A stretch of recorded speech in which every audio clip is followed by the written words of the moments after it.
നമസ്കാരം സുഹൃത്തുക്കളെ. Tarot love energies എന്ന നമ്മുടെ ഈ ചാനലിന്റെ പുതിയൊരു അധ്യായത്തിലേക്ക് എല്ലാ മാന്യ പ്രേക്ഷകരെയും സ്വാഗതം ചെയ്തുകൊള്ളുന്നു. നമ്മൾ പുതിയതായി തുടങ്ങിയിരിക്കുന്ന ടാരോട്ട് ലവ് എനർജീസിന്റെ വാട്സപ്പ് ചാനലിലേക്കും ഇൻസ്റ്റഗ്രാമിലേക്കും എല്ലാ മാന്യ പ്രേക്ഷകരെയും സ്വാഗതം ചെയ്തുകൊള്ളുന്നു. രണ്ടിന്റെയും ലിങ്കും കൂടുതൽ വിശദാംശങ്ങളും ഡിസ്ക്രിപ്ഷൻ ബോക്സിൽ കൊടുത്തിട്ടുണ്ട്. സ്ക്രീനിൽ കാണിക്കുന്നതാണ് പേഴ്സണൽ റീഡിങ്ങിന്റെ വാട്സപ്പ് നമ്പർ. ഈ നമ്പറിൽ വാട്സപ്പിൽ മെസ്സേജ് ചെയ്താൽ പേഴ്സണൽ റീഡിങ്ങിന്റെ വിശദാംശങ്ങൾ അവിടെ അറിയിക്കുന്നതായിരിക്കും. അപ്പോൾ ഒട്ടും വൈകിക്കാതെ തന്നെ നമുക്ക് ഇന്നത്തെ തലക്കെട്ടിലേക്ക് പോകാം.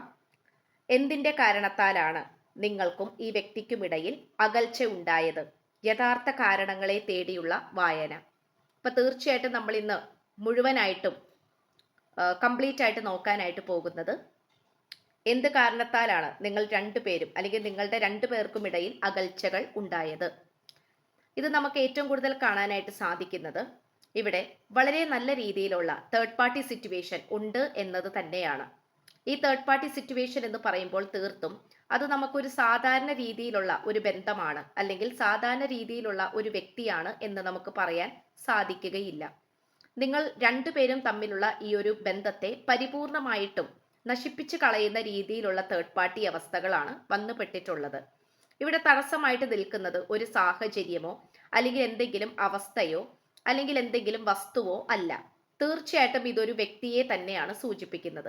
ഇവിടെ ഏറ്റവും കൂടുതൽ തടസ്സപ്പെട്ട് കിടക്കുന്നത് തേർഡ് പാർട്ടി എന്ന് പറയുന്നത് അതൊരു സാഹചര്യമോ അല്ലെങ്കിൽ മറ്റെന്തെങ്കിലും കാര്യങ്ങളോ അല്ല. ഒരു വ്യക്തിയെ തന്നെയാണ് നമുക്ക് കാണാനായിട്ട് പറ്റുന്നത്. ആ വ്യക്തി എന്ന് പറയുന്നത് തീർത്തും ഇവിടെ ഭൂരിഭാഗം ഒരു സ്ത്രീയെ തന്നെയായിട്ടാണ് കാണിക്കുന്നത്. ഒരുപക്ഷെ നിങ്ങൾ സ്നേഹിക്കുന്ന വ്യക്തി നേരത്തെ തന്നെ കല്യാണം കഴിഞ്ഞ ഒരു വ്യക്തിയായിരിക്കാം. അവർക്ക് ഒരു പങ്കാളി ഉണ്ടാകാം. അതുകൊണ്ട് തന്നെ അവരിൽ നിന്നും വേർപിരിയാനായിട്ട് ശ്രമങ്ങൾ നടത്തുന്നുണ്ടാകാം. അത് കഴിഞ്ഞിട്ട് നിങ്ങളിലേക്ക് എത്തിച്ചേരാനായിരിക്കാം ഈ വ്യക്തി അതിനു വേണ്ടിയിട്ടായിരിക്കാം ശ്രമിച്ചുകൊണ്ടിരിക്കുന്നത്. അതല്ല എങ്കിൽ പരിപൂർണമായിട്ടും നിങ്ങൾ രണ്ടുപേരും ലവേഴ്സ് ആണ്, അതായത് സിംഗിൾ ആയിട്ടുള്ള വ്യക്തികളാണ്. നിങ്ങൾക്ക് വേറെ ബന്ധങ്ങളോ കാര്യങ്ങളോ ഒന്നുമില്ല എങ്കിൽ തീർച്ചയായിട്ടും നമുക്കിവിടെ അച്ഛന്റെ സ്ഥാനത്ത് നിന്നുള്ള യാതൊരു തരത്തിലുമുള്ള പ്രോത്സാഹനവും ഇവിടെ ലഭിക്കുന്നില്ല എന്നാണ് കാണിക്കുന്നത്. നിങ്ങൾ രണ്ടുപേരും സ്നേഹിച്ചു, നന്നായി തന്നെ പ്രണയിച്ചു, ഏറെ കാലം അറിയുന്ന വ്യക്തികളാണ്. പക്ഷെ നിങ്ങൾ രണ്ടുപേരുടെയും സ്നേഹം പരിപൂർണതയിലേക്ക് എത്തിച്ചേരണമെങ്കിൽ വിവാഹം വേണം. പക്ഷെ ആ വിവാഹത്തിന് വേണ്ടിയിട്ട് നല്ല രീതിയിൽ തന്നെ തടസ്സം നിൽക്കുന്ന ഒരു പിതാവിന്റെ സാന്നിധ്യമാണ് നമുക്കിവിടെ ഏറ്റവും കൂടുതൽ കാണാനായിട്ട് സാധിക്കുന്നത്. ഇവിടെ നിങ്ങളും ഈ വ്യക്തിയും തമ്മിലുള്ള ഈ ഒരു ബന്ധത്തെ നോക്കി കാണുകയാണെങ്കിൽ, നോക്കി പറയുകയാണെങ്കിൽ നമുക്കിവിടെ വളരെയധികം ആത്മീയപരമായിട്ടുള്ള നല്ല രീതിയിലുള്ള എനർജിയാണ് നമുക്കിവിടെ ലഭിച്ചുകൊണ്ടിരിക്കുന്നത്. ആത്മീയപരമായിട്ടുള്ള എനർജി എന്നതുകൊണ്ട് സൂചിപ്പിക്കുന്നത് നല്ല രീതിയിലുള്ള ട്വിൻ ഫ്ലെയിം എനർജിയും ഇരട്ട ജ്വാല ആയിട്ടുള്ള യാത്രയും സായാഹ്നവും അതുപോലെ ആത്മമിത്രപരമായിട്ടുള്ള ജേണിയും നമുക്കിവിടെ കാണാനായിട്ട് സാധിക്കുന്നു. ട്വിൻ ഫ്ലെയിം എനർജിയും അതുപോലെ സോൾമേറ്റ് ജേണിയുമാണ് ഇവിടെ ഏറ്റവും കൂടുതൽ കാണാനായിട്ട് സാധിക്കുന്നത്. അതുകൊണ്ട് തന്നെ ഇവിടെ നമുക്ക് വ്യക്തിപരമായിട്ട് പറയുകയാണെങ്കിൽ ഒന്നില്ലെങ്കിൽ ഈ വായന കണ്ടുകൊണ്ടിരിക്കുന്ന നിങ്ങൾക്കോ അല്ലെങ്കിൽ നിങ്ങൾ സ്നേഹിക്കുന്ന വ്യക്തിക്കോ മുജ്ജന്മത്തിൽ നിന്നും വന്നിട്ടുള്ള ഏതാനും ചില ശത്രുക്കൾ നമുക്കിവിടെ കാണാനായിട്ട് സാധിക്കുന്നുണ്ട്. അത് തീർത്തും ഇപ്പൊ ഒരു സ്ത്രീ, അതായത് ഈ വ്യക്തി ഒരു പക്ഷേ കല്യാണം കഴിഞ്ഞ വ്യക്തിയാണെങ്കിൽ അവരുമായിട്ട് നല്ല രീതിയിൽ പൊരുത്തപ്പെട്ട് മുന്നോട്ട് പോകാനായിട്ട് സാധിക്കുന്നില്ല. അവരുമായിട്ടുള്ള ബന്ധം എന്നേക്കുമായി നിർത്തിയിട്ട് വേണം നിങ്ങളിലേക്ക് എത്തിച്ചേരുവാനായിട്ട്. പക്ഷെ ആ പങ്കാളി യാതൊരു തരത്തിലും ബന്ധം കളയുവാനായിട്ട് സമ്മതിക്കുന്നില്ല. അതായത് സന്തോഷമായിട്ട് പോകാനും സമ്മതിക്കുന്നില്ല, എന്നാൽ വേർപിരിയാനും സമ്മതിക്കുന്നില്ല. അത്തരം ഒരു സാഹചര്യമാണ് എനിക്കിവിടെ ഏറ്റവും കൂടുതൽ എടുത്തു കാണുവാനായിട്ട് സാധിക്കുന്നത്. ഇതിൽ പലവരുടെയും പുനർവിവാഹമായിരിക്കാം, അല്ലെങ്കിൽ ഒരു പക്ഷേ നിങ്ങൾ സിംഗിൾ പാരന്റ് ആയിരിക്കാം. അത്തരം അവസ്ഥകളിലൂടെയും ആയിരിക്കാം കടന്നു പോയിക്കൊണ്ടിരിക്കുന്നത്. അതുകൊണ്ട് ഈ വ്യക്തിയുടെ പങ്കാളി എന്ന് പറയുന്നത് തീർത്തും ഇവിടെ ശക്തമായിട്ടുള്ള ഒരു നെഗറ്റീവ് കഥാപാത്രമായിട്ടാണ് നിൽക്കുന്നത്. ചുരുക്കി പറഞ്ഞാൽ നെഗറ്റീവ് തേർഡ് പാർട്ടി സിറ്റുവേഷൻ, ഒരു തേർഡ് പാർട്ടി തന്നെയാണ്. അത് തീർത്തും നെഗറ്റീവായിട്ടാണ് കാണിക്കുന്നത്. ഇവിടെ നമുക്ക് ഏറ്റവും കൂടുതൽ കാണാൻ സാധിക്കുന്നത് ഈ തേർഡ് പാർട്ടി സിറ്റുവേഷനിൽ നിൽക്കുന്ന ഈ ഒരു വ്യക്തി എന്ന് പറയുന്നത് മുജ്ജന്മത്തിൽ നിന്നും വന്നിട്ടുള്ള ഒരു ശത്രുവായിട്ട് തന്നെയായിട്ടാണ് കാണിക്കുന്നത്. അപ്പൊ ആ ശത്രു എന്ന് പറയുന്നത് നമുക്ക് നിസ്സാരമായിട്ടുള്ള തോതിൽ നമുക്കത് കളയാനായിട്ട് സാധിക്കില്ല. കാരണം നല്ല രീതിയിൽ ശ്രദ്ധിക്കേണ്ടതായിട്ടുള്ള ഒരു ശത്രുവായിട്ട് തന്നെയാണ് നമുക്ക് കാണാൻ കഴിയുന്നത്.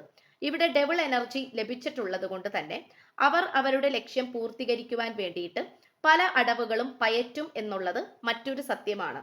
അതുകൊണ്ട് തന്നെ നിങ്ങളുടെ രണ്ടുപേരുടെയും ഈ ഒരു പ്രണയബന്ധം വളരെ മനോഹരമായിട്ട് ഒരു നദിയിൽ വെള്ളം ഒഴുകിപ്പോകുന്നത് പോലെ മനോഹരമായിട്ട് ഒഴുകിക്കൊണ്ടിരിക്കുകയായിരുന്നു. പക്ഷെ അത് എവിടേക്കോ വെച്ചിട്ട് നല്ല രീതിയിൽ തന്നെ തടസ്സപ്പെട്ട് സ്തംഭനമായി നിൽക്കുന്നതായിട്ടാണ് കാണപ്പെടുന്നത്. ഇവിടെ നമുക്ക് നല്ല രീതിയിൽ കുറച്ചും കൂടി പറയുകയാണെങ്കിൽ ഇവിടെ തീർത്തും തേർഡ് പാർട്ടിയെ പരിപൂർണമായിട്ടും നിങ്ങൾ അത് മന്ത്രങ്ങളിലോ പ്രാർത്ഥനകളിലോ തന്ത്രങ്ങളിലോ അത് ഒഴിവാക്കി കളഞ്ഞതിന് ശേഷം മാത്രമേ ആത്മീയപരമായിട്ട് പറയുകയാണെങ്കിൽ നിങ്ങൾക്ക് ഒന്നിക്കാനായിട്ട് സാധിക്കുകയുള്ളൂ. അത് മാത്രമല്ല, നിങ്ങൾ രണ്ടുപേരും കവിതാക്കളാണ്. നിങ്ങൾക്ക് അത്തരം ബുദ്ധിമുട്ടുകളൊന്നുമില്ല എങ്കിൽ പോലും ഇവിടെ അമ്മയുടെയോ അച്ഛൻ്റെയോ സാന്നിധ്യമില്ലായ്മ അല്ലെങ്കിൽ അവരുടെ ഒരു സമ്മതമില്ലായ്മ, അവരുടെ റിവേഴ്സ് എനർജി നമുക്കിവിടെ ഉറപ്പായിട്ട് നമുക്കിവിടെ കാണാനായിട്ട് സാധിക്കുന്നുണ്ട്. അപ്പൊ അവരുടെ ഒരു അനുവാദത്തിന് വേണ്ടിയിട്ട് അല്ലെങ്കിൽ അവരുടെ ഒരു സമ്മതത്തിന് വേണ്ടിയിട്ട് കാത്തിരിക്കുന്നവരെയും എനിക്കിവിടെ കാണാൻ കഴിയുന്നു.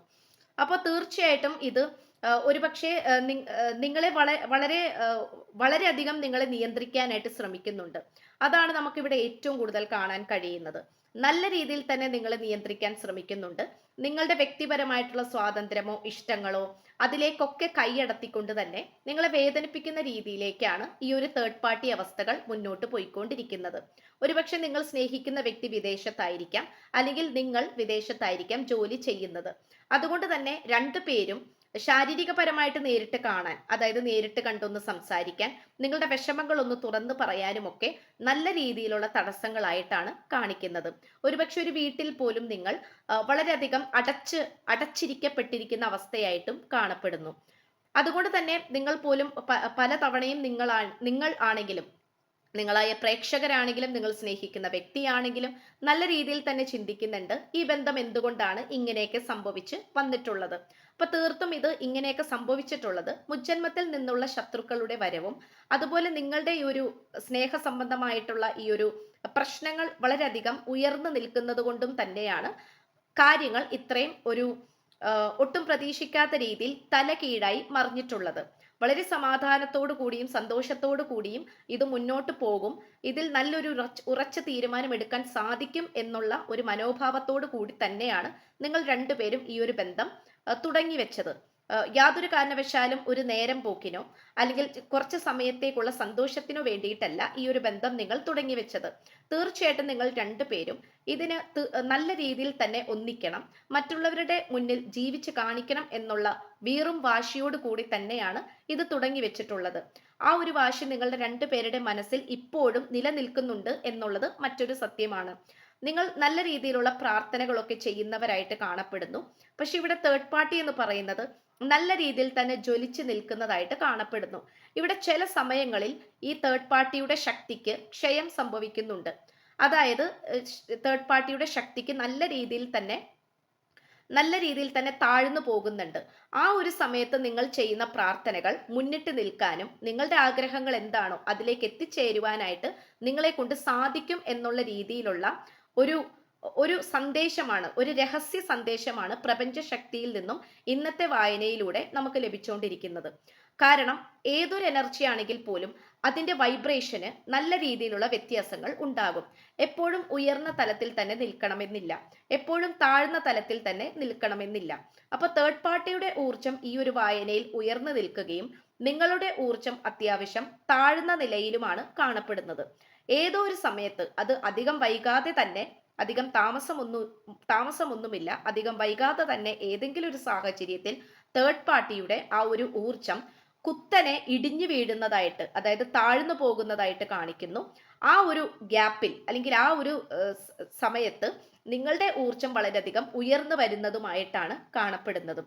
ഇത് തീർത്തും വെറും ഒരു വാക്കല്ല. ഈ വായനയിൽ നമുക്ക് പ്രപഞ്ച ശക്തി ഒരു രഹസ്യമായിട്ടുള്ള രീതിയിൽ തന്നിട്ടുള്ള ഒരു സന്ദേശം കൂടിയാണ്. അത് എത്തേണ്ടവരിലേക്ക് എത്തിച്ചേരുന്നതും ആയിരിക്കും. ഈ വായന കാണുന്ന പ്രേക്ഷകരായ നിങ്ങളാണെങ്കിൽ പോലും എല്ലാവരും ഒരേപോലെ ഇത് ഏറ്റെടുക്കണമെന്നില്ല, വിശ്വസിക്കണമെന്നില്ല. പക്ഷേ ഇതിൽ വിശ്വസിക്കുന്ന വ്യക്തികളുണ്ട്. അവരിലേക്ക് മാത്രമായിരിക്കും ഈ ഒരു അത്ഭുതം പ്രവർത്തിക്കുന്നത്. അപ്പൊ തീർത്തും നമുക്കിവിടെ കാണാൻ കഴിയുന്നത് നിങ്ങൾ ചെയ്യുന്ന പ്രാർത്ഥനകളാണെങ്കിലും മാനിഫെസ്റ്റേഷൻ ക്രിയകളാണെങ്കിലും ഉച്ചാടനങ്ങളാണെങ്കിലും എന്ത് തന്നെയാണെങ്കിൽ പോലും അതിലേക്ക് പരിപൂർണമായിട്ടും വിശ്വാസം സമർപ്പിച്ചുകൊണ്ട് വേണം നിങ്ങൾ അതിലേക്ക് പോകാനായിട്ട്.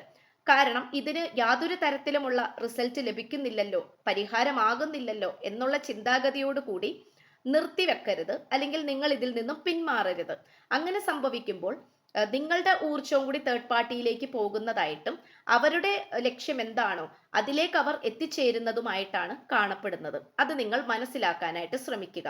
അപ്പോൾ ഈ വ്യക്തി ഒരിക്കലും നിങ്ങളുടെ അടുത്ത് വിശ്വാസവഞ്ചന ചെയ്തിട്ടില്ല. ഏതോ ഒരു സാഹചര്യത്തിൽ ഈ വ്യക്തി പെട്ടുപോയതായിട്ടാണ് കാണിക്കുന്നത്. അത് തീർത്തും നിങ്ങളുടെ ഒരു കഷ്ടകാലം എന്ന് വേണമെങ്കിൽ പറയാം. പക്ഷെ എപ്പോഴും ഒരു വ്യക്തിക്ക് മോശപ്പെട്ട കാലമായിരിക്കില്ല. എല്ലാ എല്ലാ ജീവജാലങ്ങൾക്കും അവരുടേതായിട്ടുള്ള ഒരു സാഹചര്യം, അല്ലെങ്കിൽ അവരുടെ ബുദ്ധി ഉയരുന്നതും അവർക്കൊരു വിജയിക്കാൻ പറ്റുന്ന ഒരു കാലം എല്ലാവരെയും തേടി വരും എന്ന് ആശംസിച്ചുകൊണ്ട് വായന നിർത്തുകയാണ്. അപ്പോൾ ഇന്നത്തെ നമുക്ക് പ്രണയ സന്ദേശം നോക്കാം. എന്നോട് ക്ഷമിക്കുക, എനിക്ക് ചില തെറ്റുകൾ സംഭവിച്ചു. അതെ, തീർച്ചയായിട്ടും ഈ പേഴ്സൺ നിങ്ങളുടെ അടുത്ത് പറയുന്നത് തെറ്റുകൾ സംഭവിച്ചു എന്ന് തന്നെയാണ്. ഞാൻ നിന്നെ അപമാനിച്ചു, എനിക്ക് മാപ്പ് തരണം, എനിക്കൊരു അവസരം തരണം. അപ്പൊ തീർച്ചയായിട്ടും ഒരുപക്ഷെ തേർഡ് പാർട്ടിക്ക് വേണ്ടിയോ തേർഡ് പാർട്ടിയുടെ ദുഷിച്ച തന്ത്രങ്ങൾ മൂലമോ ഈ വ്യക്തി നിങ്ങളിൽ നിന്നും പരിപൂർണമായിട്ടും അകന്നു പോയിട്ടുണ്ടാകാം, നിങ്ങളെ വേദനിപ്പിക്കുന്ന രീതിയിൽ പെരുമാറിയിട്ടുണ്ടാകാം. അതിനെല്ലാം തന്നെ ക്ഷമ ചോദിച്ചുകൊണ്ടാണ് ഇന്നത്തെ ഈ വ്യക്തിയുടെ സന്ദേശം. എല്ലാ ബന്ധനങ്ങളും അഴിച്ച് നിന്റെ അടുത്തേക്ക് ഞാൻ വന്നാൽ നീ എന്നെ സ്വീകരിക്കുമോ? അപ്പൊ തീർച്ചയായിട്ടും ഈ വ്യക്തി സ്വതന്ത്രമായിട്ട് നിൽക്കുകയല്ല, ബന്ധനങ്ങളിൽ തന്നെ പെട്ടുകിടക്കുകയാണ്. അതിനെല്ലാം അഭിമുഖീകരിച്ച് പുറത്തേക്ക് വന്നു കഴിഞ്ഞാൽ നിങ്ങൾ സ്വീകരിക്കുമോ എന്നാണ് ചോദിച്ചിട്ടുള്ളത്. തേർഡ് പാർട്ടി സിറ്റുവേഷൻ എന്നെ അസ്വസ്ഥതപ്പെടുത്തിക്കൊണ്ടിരിക്കുന്നു. അപ്പൊ പരിപൂർണമായിട്ടും ഈ വ്യക്തി സന്തോഷത്തിലല്ല, പുറമെ ഒരുപക്ഷെ സന്തോഷം അഭിനയിക്കുന്നുണ്ടാകാം. മറ്റുള്ളവരോടാണെങ്കിൽ പോലും ഞാൻ സന്തോഷവാനാണ് അല്ലെങ്കിൽ സന്തോഷവതിയാണ് എന്നിങ്ങനെയുള്ള രീതിയിൽ പെരുമാറുന്നുണ്ടാകാം. പക്ഷെ ഒരിക്കലും ഈ വ്യക്തി സന്തോഷത്തിലല്ല. നിന്നിലേക്ക് വരുവാൻ ഞാൻ ശ്രമിക്കുന്നുണ്ട്. അപ്പൊ തീർച്ചയായിട്ടും ഈ വ്യക്തി ശ്രമങ്ങൾ നടത്താതെ ഒന്നും നടക്കുന്നില്ല. തീർച്ചയായിട്ടും ശ്രമങ്ങൾ നടത്തുന്നുണ്ട്. നിങ്ങളിലേക്ക് വരാൻ തന്നെയാണ് ഈ പേഴ്സൺ ശ്രമിച്ചുകൊണ്ടിരിക്കുന്നത്. അപ്പോൾ ചാനൽ ആദ്യമായിട്ടാണ് കാണുന്നതെങ്കിൽ തീർച്ചയായിട്ടും ഒന്ന് സബ്സ്ക്രൈബ് ചെയ്യുക. വായന ഇഷ്ടപ്പെട്ടാൽ ഉറപ്പായിട്ടും ഒന്ന് ലൈക്ക് ചെയ്യണം. നിങ്ങൾക്കറിയാവുന്ന വ്യക്തികളിലേക്ക് ഷെയർ ചെയ്യുക. നിങ്ങളുടെ വിലയേറിയ അഭിപ്രായങ്ങൾ കമന്റ് ബോക്സിലൂടെ രേഖപ്പെടുത്തുക. അപ്പോൾ പുതിയൊരു അധ്യായത്തിൽ കാണുന്നതുവരേക്കും എല്ലാ മാന്യ പ്രേക്ഷകർക്കും എൻ്റെ വിനീതമായ നന്ദി, നമസ്കാരം. God bless you.